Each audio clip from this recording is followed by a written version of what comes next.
Generating traffic and sales can be a challenge for online merchants.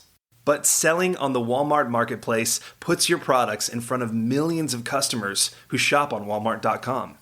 And right now, sellers who join Walmart Marketplace can save up to 50% on referral and fulfillment fees for the first 90 days. So get started today. Head over to marketplace.walmart.com/savings. That's marketplace.walmart.com/savings. Welcome to E-Commerce Conversations, a podcast by Practical E-Commerce. What is going on, Internet? Eric Van Holtz back again with another E-Commerce Conversations. Hope all is well on the other side of the Internet. On the other side of the Internet from me, Mr. Andrew Faris. Welcome to the show.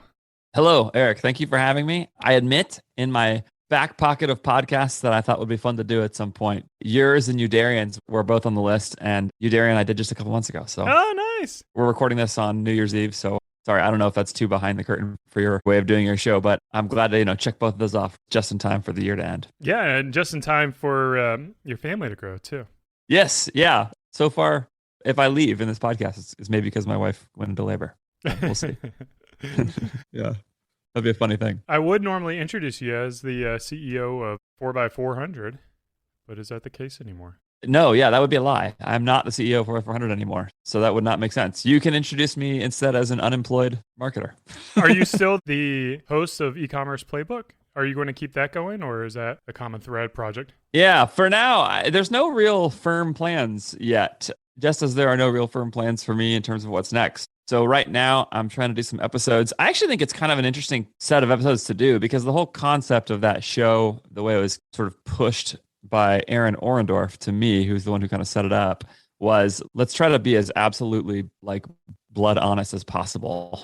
And so we try to do that as much as I'm able to. There are occasionally constraints that I have to deal with in terms of what I can say because of all kinds of things. But anyway, so I sort of think that being in the position that I'm in, where I'm having a moment to think about what's next relative to kind of where I've been, makes for interesting content. So I have it in mind to record sort of my honest thoughts about what it's like to be talking to a lot of different people in a lot of different spaces right now as a job seeker and as somebody who's thinking about what's next sort of in the e-commerce world.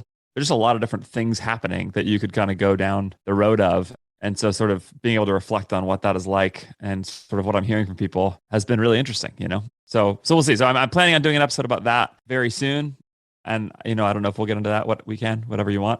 And then I'm also planning on doing some reflections there on what it has been like to be a CEO. And I think it's been interesting to step back away from that and kind of stop and go what did I like about that job? What did I not like about that job? If you have any ambition, then maybe you look at that and go that's what I would like to do at some point. But it was interesting to actually do that and then think it's not all roses, So, yeah. How many brands were you managing there? Yeah. So it ranged at various times in the life of 4x400. We had between 3 and 7. And we were saying this, I think, publicly, but part of what's going on here is that we're going down to 1. And that's part of why I'm leaving at 4x400 is that it's a great brand and I love it, but it's just not the brand that I want to run in terms of me personally and my passions and some of those things. And so it just kind of makes the most sense for now for me to step away from that. So Bamboo Earth, our skincare brand, is the brand that we're coming down to. So variously between 3 and 6 at a time. Are they selling the others or just? Yeah, selling the others. And those are on the market as we speak. And I think actually Slick Products and Modern Fuel are really good opportunities, both, I think, especially for the right kind of buyer.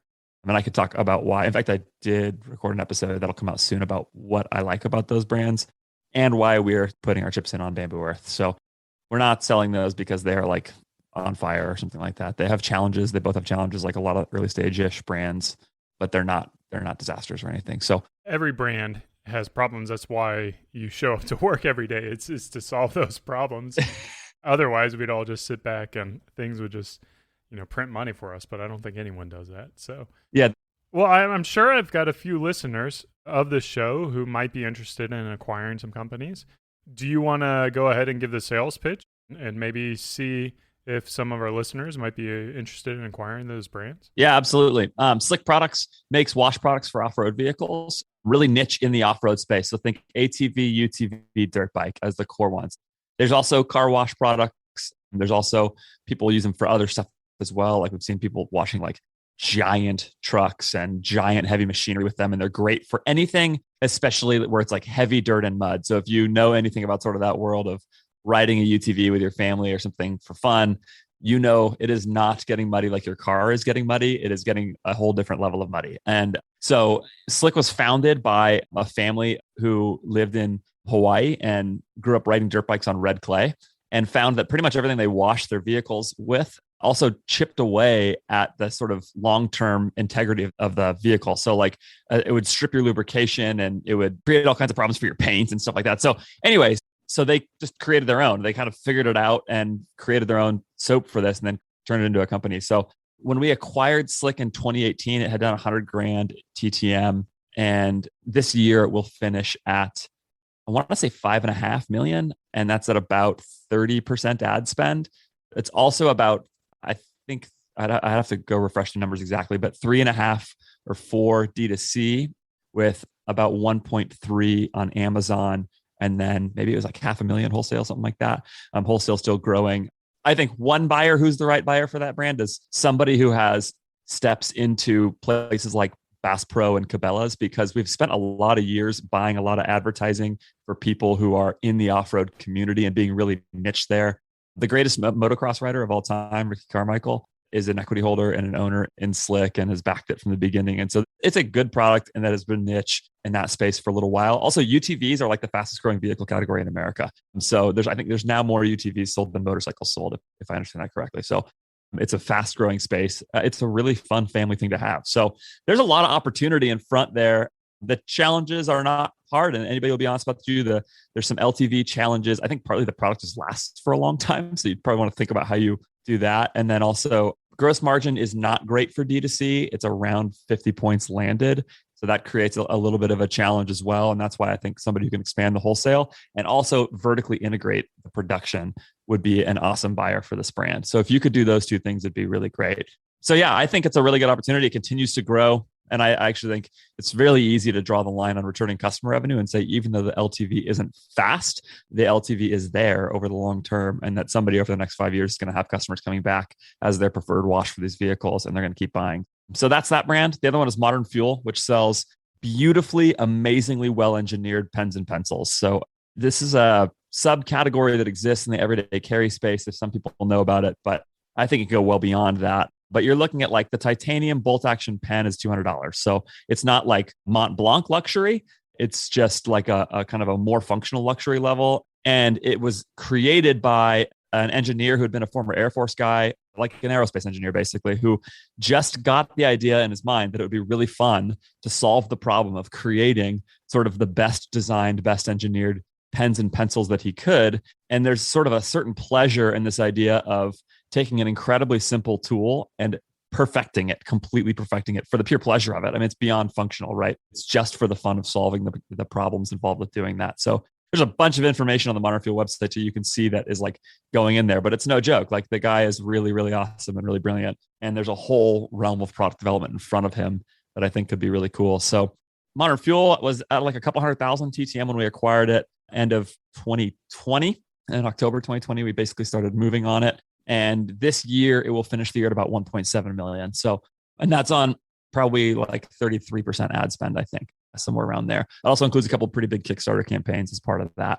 So the growth rate there is good. That's another one where I would say like, that's a success for 40400. Like that's what we're trying to do. 40400's sort of hypothesis has been to acquire brands at sub 300K in revenue and then grow them fast. And so a little bit different than some of the aggregators that are kind of upmarket from there. I mean, everything is upmarket from there. So upmarket from there in terms of what they're acquiring. But as 40400 now goes to focus on Bamboo Earth, and I could talk a lot more about why that decision was made. Modern Fuel is a good brand growing and doing all of the things you would want it to do in that stage of business.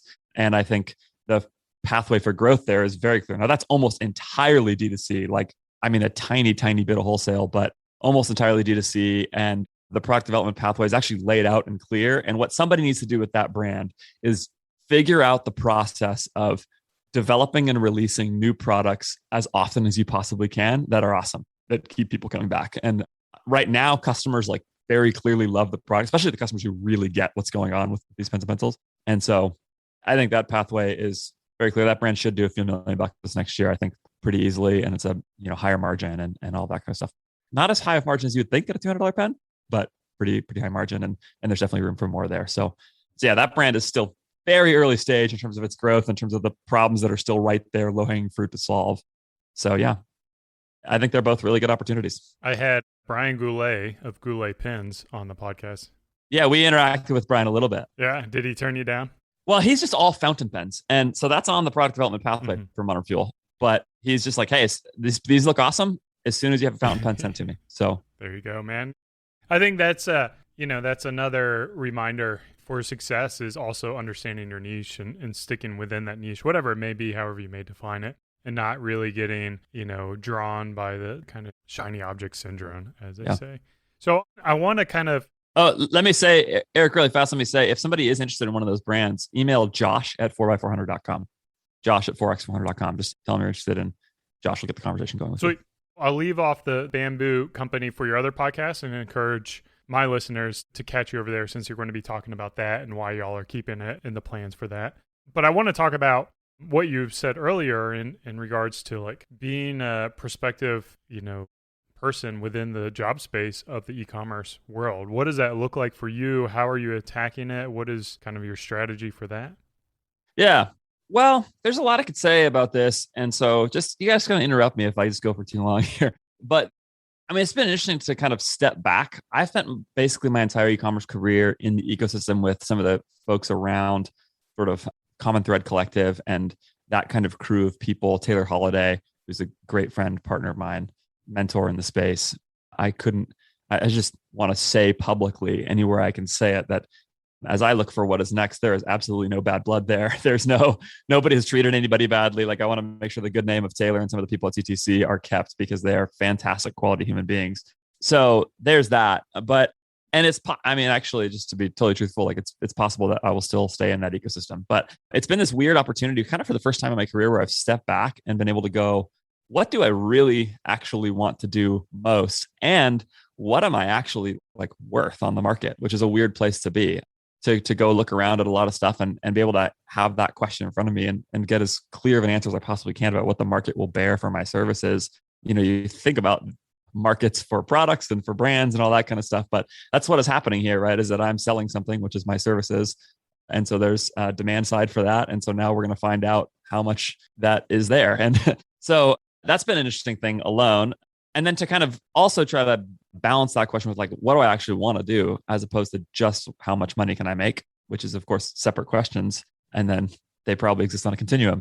So I have talked to all kinds of people. I think I've thought about like, what would I tell somebody who's 3 to 5 years before me in this process, or maybe even a couple of years before me or whatever, in terms of getting to this place and going like, oh, I actually want to have some optionality in my job search and some of that. I would say a couple things. Besides the basics, which is like work hard and be a person of integrity and all of that, like master your craft. I think most people know they need to do that. Sort of really practically, building a Twitter following has been amazingly helpful for me to be able to just like reach out and have people interested and have a little sense of who I am in advance. I think it's not only just like having an audience, but like people can get to know me through that and get some sense of like, this is how this guy thinks and I like his thoughts or I don't like his thoughts and he's a good fit or a bad fit for my organization. Because I want to avoid the bad fits too, even if they're good people. Like I just don't, I don't want to be in a place where everybody resents the relationship. So yeah, so that has been good. And same with the podcast, that, having that kind of space has been really helpful to be able to kind of build that in advance. And then of course it does increase my optionality, as well as I've been able to kind of say to people, hey, I'm looking, if you're interested, let's talk. And some people have been interested. So that's been cool. The other thing I would say is I didn't really think about how valuable working at an agency was for somebody who's like a non-founder who got into e-commerce, not as a founder. Working at an agency is really awesome for a couple reasons. One of them is you see a lot of brands. And so you learn, you end up getting reps in a lot of different places, and it helps you learn. I mean, it really helps you learn a lot to go figure out like what works for brand A does not work for brand B, even if the principles for, I don't know, Facebook ads or Google ads or whatever are, even everybody needs broad targeting or whatever it is, but like how you actually implement that for one brand versus another is really different. Managing relationships with different kinds of people, different kinds of leaders, different kinds of people with brand focuses and growth paths and stuff like that really help. But also working at an agency, even for a couple years, can build your network in a way like nothing else I can think of can. Because if you do good work for even a couple clients and then you need a job someday, or you're thinking about what your next step is, those are some of the people who are going to be on your list. And they will have already had experience with you. They may approach the interview process really differently. And so that's just a really practical thing. But like if you're thinking about what you want to do and you're a junior level person or whatever, I just think it's a great opportunity. You learn a ton. I came from working on one brand and went to an agency and quickly figured out how little I knew. I started implementing stuff that worked for my old brand for brands that were in my, client roster, and oh man, they didn't work. And so then I had to go figure out what worked for these new brands, and that was really helpful. I learned a lot in that process. And then at the same time, now over time, I've got friends from other brands who they know my work, I know their work, they like me, I like them, and certainly some people I worked for would not hire me. Let's be honest. But some of them would. I didn't do bad work for everybody. So those two things have been really interesting, and that's allowed me to go look around a whole bunch. The other big thing I'll say in the midst of all of this is that there happens to be also this unique moment where not only are there brands who are out there hiring people, but of course agencies and then aggregators, because there are so many of them right now. And so that's been like an interesting thing to think, kind of look at those three basic categories and say, do I want to go brand, aggregator, or agency, and try to sort through what there is to like and not like about each of those. So that's like a big picture of kind of how the process has been and what it's looked like for me. Where are you leaning towards? What's your heart telling you right now? Well, I mean, it'll be interesting. When will this come out? I think I got about like 3 or 4 recorded, so about a month. Yeah, okay, great. So probably we'll see. This will be interesting. I have no problem talking honest. It's just be interesting to see kind of this as a moment in time relative to what I actually end up doing. Yeah. When someone's listening to this and they go and check your Twitter feed, it may be completely different. Right. I think brand. I think one thing I've discovered about myself is that I love marketing. Like I love growing brands, and I particularly like e-commerce marketing, where there is this real combination of sort of highly tactical type of thinking, and you just sort of think of like a e-commerce executive role, right? Where it's like there is, if the title of some that that you're going to end up with this VP of e-commerce or something, right? That would be that includes a lot of really highly tactical stuff and is sort of analytic. And at the same time, most e-com brands, most D2C brands, and I think you and your experience, Eric, are really interesting kind of foil for that kind of thinking. But like there is this brand component as well. And I think my brain is a mix of both of those things sort of naturally. I'm somewhere between really conceptual and analytical. So like I'm kind of a humanities guy in terms of my education. And I love thinking about and expressing and working through ideas and philosophy even and some of that. And I actually think a lot of brand work comes down to that kind of stuff. And then sort of a brand deeply understanding its identity. I love that kind of work. And then I love also thinking about like, how does this actually work out in a, give me a spreadsheet with a bunch of numbers and let me do that. I'm not a true quant and I'm not a true philosopher. Like I'm not extreme on either of those ends, but I'm some of both. So the idea of growing one brand is really fun. I'll say also, after working at an agency and an aggregator the last bunch of years, it sounds really appealing to me to put my brain on one thing for a while. I've had so many brands to think about, and I kind of think I serve all of them worse by having my brain split between them. The way I've thought about it is like, if I have 100% of my brain to give, I think in an aggregator, it's really hard not to lose like 10% of that brain space in the mush of switching between things. So like each brand gets 45% and there's like 10% waste. So so that's a theory. I haven't been in a brand for a little while. So maybe there's 10% waste no matter how you do it. But that's kind of what I'm looking at. Above all of that, I'm really interested in the people I work with and the culture I work with. If I win for somebody, I don't want to have the person who I win for be somebody who I don't like. I don't want them. I don't want them to get a big check on a big exit or something like that, and for me to just be super bummed about it because I'm just like, oh gosh, this person's going to make the world worse with this money. And then also, I am also not interested in a work culture that is like a 70-hour-a-week kind of deal. Like I have other interests in life. I have a wife and 2 young kids, and so those are a couple like things where I could actually see myself in a bunch of different places if those kind of things were met. So that's the way I've been thinking about kind of what I'm looking for. But yeah, brand is kind of where I'm leaning right now. So I don't know. Well, I know, leadership in the growth space is something that's very high demand right now, at least from the people I talk to. Do you come in looking for a brand that kind of maybe is more ad focused or more organic focused, or like, is there a particular strategy that you feel will be better suited for the brand you're looking for? Yeah. So I think I have a lot of background spending time. I went media buyer, agency, aggregator. That's been my path. So like, I think I have a lot to offer for advertising as like a place where I can be really good. But I actually think the place where I will be best suited for somebody will be to be like a level above that, to think a little bit more about sort of the entire customer experience, sort of more full funnel. So this is part of why what I was saying earlier about like 100% of my brain being split a bunch of ways. Like if you just think about the way that customers interact with websites, a customer comes through whatever they come through, right? I mean, they're all just different customer touch points. Let's say they come through an ad. Well, if I can spend the time to build a brand's site so that our email capture is awesome, our automated flows are awesome, whether that's through a quiz or a pop-up or whatever, think about all those kinds of things. Think about what offer pertains to what customer at what time, how a male customer versus a female customer interacts with my brand differently, as best as I can tell what kind of customer they are. And then start to really think and drill down into sort of what these different people are like and how I can meet them at different parts of the journey. How does my organic social play into that? How does, whatever, there's all kinds of different things that you could be doing. I love that problem. I love thinking about that as a whole. And so to me, that's the most interesting thing. I sort of think the way to think about it is, let's say a brand is at, 5 million in revenue and they want to go to 10. Anybody can say that, but what you actually have to do to solve the problem of going from 5 to 10 million is to think about where that next 5 million comes from. And so you got to think, what's the difference between what part of that 5 million is coming from new customers versus returning customers? What part of that is coming from D2C, wholesale, Amazon, marketplaces, whatever? And then if you're going to do D2C, which channels are they coming from? How much of that is search, paid search? What's the strategy at email, every single level of that? And to basically draw a map from 5 million to 10 million and say, how am I going to get there? And of course, that will change along that journey and you will learn and do all that kind of stuff. But that's the stuff that I think is really interesting. I sort of think being too dogmatic about we do and don't do this strategy is mostly unhelpful to brands. Because, I'd actually ask you the question. I'm curious what your take on this is, because I know you have had I was going to say a love-hate relationship, but I think a hate relationship with Facebook ads. And as far as I've followed your content, and, you are, I think, one of, if not the best brand thinker in the D2C space in terms of really prioritizing creating a great brand experience. But if you could have somebody come into your brand who really could generate real customer acquisition at profit at whatever timeline you wanted that profit to be on, right? So people have different goals and that's fine. But like whether that's first purchase or LTV or whatever your goals are, would you add that in if you had somebody who could actually crack it for you, And I'm not sure what your answer is, or if you sort of think like the answer is no matter what, but yeah.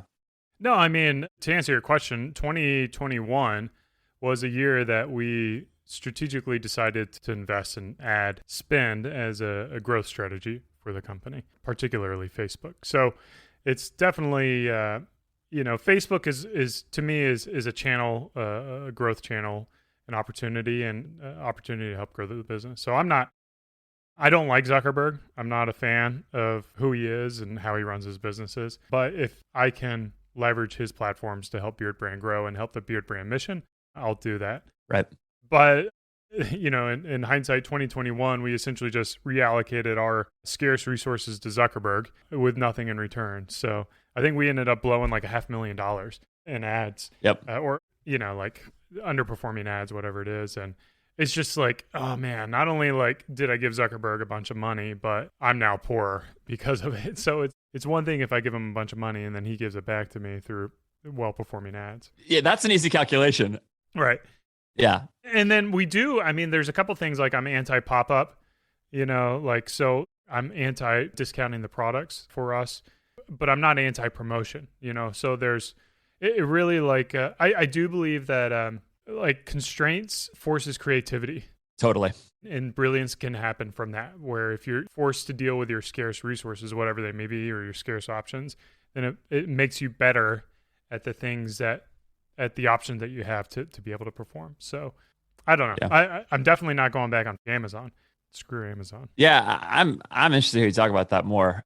But to your point, I completely agree with what you're saying. And I actually think that's part of the fun. Like the constraint is part of the fun of the whole thing. It's part of what gets me excited about going to work every day is the idea of like if you say, okay, no discounting the product, no Amazon, and no pop-up. Okay, great. Now I have to solve a problem within those constraints and think deeply about something that's more fun to me than just sort of like, okay, here's the roadmap, go implement it and, tweak it until it works or whatever. It's like, I love that. I love that idea that there's like a vision for how and why this is going to be a great brand experience for a customer, how it's going to add value to the brand and how it's going to value the products and to the customer at the end of the day. And then now go try and solve the problem. And so I think that's kind of the answer to your original question for me, which is sort of like, which one of these would you go do? I don't really care. Like, I think it's really fun to think about like, man, what does every step of this process and journey look like? And how do we create the best possible moments and then turn that into a way to create value for us as a company as we provide value to the customer? Yeah. And, it's one of my proudest moments was with our old website. We have a no pop-up rule. And when I say no pop-up, it's kind of like uninitiated pop-ups where a customer is not expecting it or experiencing. Sure. But we had a little mail icon with the little orange dot on it. So like people had to click on it to remove that orange dot. And then that would be, our pop-up. So like it creates, in my opinion, a better experience because you're not dealing with these like intrusive pop-ups. And then also people will look at it and be intentional with what they're reading as they click on it, pop it up. So, I mean, I think there are, just ways to solve things uniquely. And in addition to that, I'm a kind of going back to that philosophy versus tactical. I'm a very much philosophy person, like probably 100%, 120%. And, I kind of, what good are principles if you're not willing to stand by them, like, so there's just certain things that, the big reason I don't do business with Amazon is the way they communicated with us. I don't take pressure. I don't give pressure. And, maybe they've changed their communication strategy with their sellers and I would reconsider selling on their platform. But as long as it's this parent-child kind of relationship, I don't care. Like, I don't need to take over the world. I don't need to, buy Lambos and yachts and all that stuff. Like, I need freedom. That's what I need. So different values, different principles. Well, and that's actually another thing in this. It's interesting to think about that in this sort of job search process, because what you just expressed is, and I've noticed this about you before and admired it from a distance, is that there's a level of clarity about your principles that I really appreciate, even when I've disagreed with things you've said or whatever it is, which of course that's part of life, right? Like I'm sure you're not afraid of disagreements. But the basic point is like, I have noticed this in conversations with a lot of different sort of founders, entrepreneurs, whoever, as I've had a bunch of phone calls thinking about what's next for me. And one of the things that I'm really looking for is somebody who deeply understands exactly what they are trying to do, or as exactly as possible. And granting that will change over time as you learn and live and all that stuff, right? But that at least at this moment, first of all, at least it's not changing every day. And then, and secondly, that you have a sense of like what you're trying to accomplish. Because, for example, like the VC-backed aggregator who is trying to go to the moon wants something very different out of a sort of marketing lead than the founder who may or may not want an exit, is mostly trying to build a business with a healthy bottom line and bootstrapped. And that's kind of that. And I think a person who is in one, but is trying to behave like the other is like the most frustrating possible situation to end up working in, because just the expectations are going to be all over the place. And so that's where it's like, the notion of saying no to Amazon, even if it could generate more profit for Beard Brand because you value the freedom or something, to me is like beautiful. It's like, first of all, I do agree that with what you're saying about principles there, and I also don't need a Lambo, and that's actually been a weird thing to sort out in all this whole processes. I'm just not that ambitious for money. Like I'm not primarily driven by that. And so founders who are, and that's like their whole goal is to make a huge amount of money, more power to them. Good luck, but I'm probably not your guy. But the other thing is just like having that constraint built in because of what you're trying to do. And that as long as the expectation, I think, in the company is not that people then go and, generate something that's not possible because you've taken this from them, then, as long as the sort of the principle remains consistent down through the organization, then it works, I think. Yeah. I mean, I think the beauty of e-commerce, the beauty of any business really is there's no one way to do it. There's no right or wrong. And you're able to build the business towards your talents. Like I'm not a very good analytical, data-driven marketer. Like if I was, I would probably be on Amazon and I would be doing a lot more, ad spend. But I'm good at telling a story and building a brand and, seeing the visual aspect of, products and things like that. So I lean on that. Like we do the really hard stuff. It's easy for us, like telling a good story and email flows and having a mission that makes an impact on our customers' lives. And I want our listeners to just remember, like, you're always going to hear stories of winners who have freaking crushed it based on, really their own natural talent in certain that that just everything fits, like it works well. And then you'll see that shiny object and be like, oh man, Moise grew native to 100 million in 2 years doing Facebook ads. I got to do Facebook ads. And I'm like, well, no, like you could bankrupt your company doing that. So I think that's so right. And especially when you're early in your career, it's really like tempting to be like, this is the thing you have to do. And there are all these channels that are constantly grabbing for your attention. And it's because they do work for somebody, like you said, right? Like, and that's why it's tempting. So I think that's totally true. Actually, one of the big reflections I've had on being a CEO that's kind of related to this is this question of like capitalization relative to goals. And it's kind of a similar question, which is sort of like, what are you actually trying to accomplish? And if you know clearly what you're trying to accomplish, especially if you're a founder, that is the thing that should determine how you capitalize the business as well. Like if you are trying to go to the moon in 3 years, you should absolutely go raise a bunch of money.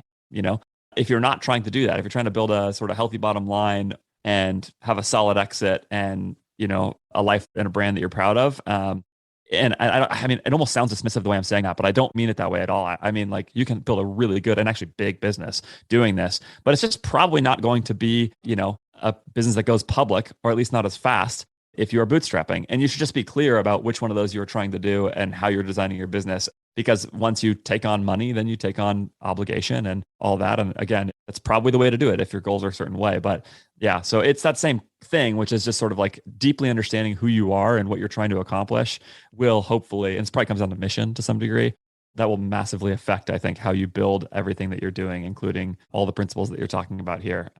So yeah, that was a big mistake I think I made as a CEO, is not really understanding those relationships enough, what my goal was relative to our capitalization. Andrew, where can people contact you, find out more about you, hire you, send you job leads, whatever it may be? Yeah, sure. I think the best place to follow up with me would be Twitter right now. I don't know. Yeah, probably Twitter at Andrew J. Faris is the way to do that. Faris. That's right, like Paris with an F. All right. Well, I think we could probably talk all day, but we got to wrap it up here. Short and sweet. Best of luck with your wife and the labor coming up. Hopefully we Thank have you. a healthy She will need delivery. it more than I will. Yes. And thanks for coming on, sharing your expertise, man. I really appreciated it. This has been another e-commerce Conversations. Cheers. Thanks, Eric. Keep on growing.